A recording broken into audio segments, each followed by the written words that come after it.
লাশের পাশে কোরআন পড়া ইসলামের দৃষ্টিতে কেমন? লাশের পাশে কোরআন পড়া ইসলামের দৃষ্টিতে কেমন? ভাইরা আমার, মৃত মানুষের লাশের পাশে কোরআন পড়ার কোন নির্দেশ কোরআন হাদিসে কোথাও নাই, কিন্তু আমার দেশে সব জায়গায় আছে। আপনাদের এলাকায় আছে?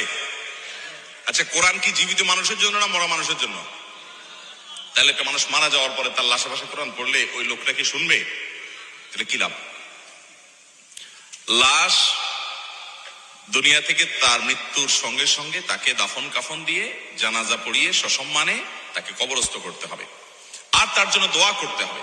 কিন্তু লাশকে ঘিরে কোরআন নিয়ে বসে কোরআন তেলাওয়াত করতে হবে, এরকম কোন নির্দেশ কোরআন হাদিসে কোথাও আসেনি।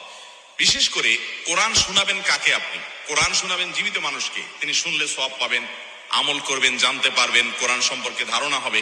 সেই জায়গা থেকে আপনি জীবিত মানুষকে কোরআন শোনাবেন। মৃত মানুষকে কোরআন শোনানোর কোন নির্দেশ কোরআন হাদিসে? তাদের জন্য আল্লাহর কাছে দোয়া করবেন, ইস্তেগফার করবেন, ইসালে সওয়াব করবেন কোরআন সুন্নাহর পদ্ধতি অনুসারে। এর বাইরে লাশ ঘিরে গোল হয়ে কোরআন তেলাওয়াত করার কোন নির্দেশ নেই। আমার দেশে তেলাওয়াত তো করে করে মাদ্রাসা ছেলেদেরকে ভাড়া এনে তারপরে কোরআন তেলাওয়াত করায়, আছে না নাই? না ভাই, এটা করা যাবে না। আবার এটার জন্য পারিশ্রমিকও দেয়। এই পারিশ্রমিক দেওয়াও না জায়েজ, নেওয়াও না জায়েজ। বুঝতে পারছেন?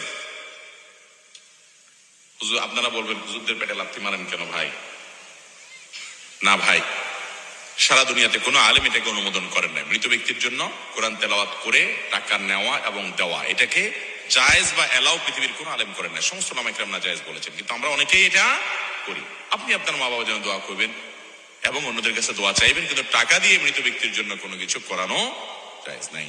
হ্যাঁ, আপনি গরিবদেরকে টাকা দিতে পারেন বা আলেমরা এমনি গরিব, তাদেরকে দান করতে পারেন, কিন্তু ওই যে কোরআন তেলাওয়াত পড়ায় বিনিময় দিবেন, সেটা জায়েজ নেই। লাশের উপর কোরআনের আয়াত সংক্রান্ত কাপড় ও লাশের কাপড় দেওয়া ইসলামের দৃষ্টিতে কেমন? আমাদের দেশে অনেক মসজিদে দেখা যায় লাশের উপরে যে কাপড় আছে সেগুলোর উপরে কোরআন কারীমের মানে লাশ ঢাকার যে কাপড়, এগুলোতে কোরআন কারীমের আয়াত লেখা থাকে। অনেক সময় খাটিয়ার মধ্যে আয়াত লেখা থাকে, অথচ এখানে যখন আপনি লাশ রাখবেন, অনেক মানুষের লাশ থেকে দেখা যায় রক্ত বের হয়ে আসে বা কোনো নাপাক কিছু শরীর থেকে বেশ হয়ে আসে, হয় অনেক সময়। খাটিয়ার মধ্যে যদি কোরআন আয়াত আপনি লেখেন এবং এমন জায়গায় লিখলেন সেখানে আপনার এই নাপাক পানি এসে পড়লো, এটা কি কোরআনের সম্মান হয় না অসম্মান হয়? অতএব অসম্মান হওয়ার মতো কোনো সুযোগ তৈরি হতে পারে, পথ উন্মুক্ত হতে পারে, এরকম জায়গায় কোরআনকে তেলাওয়াত লেখা জায়েজ না, এটা অনুচিত।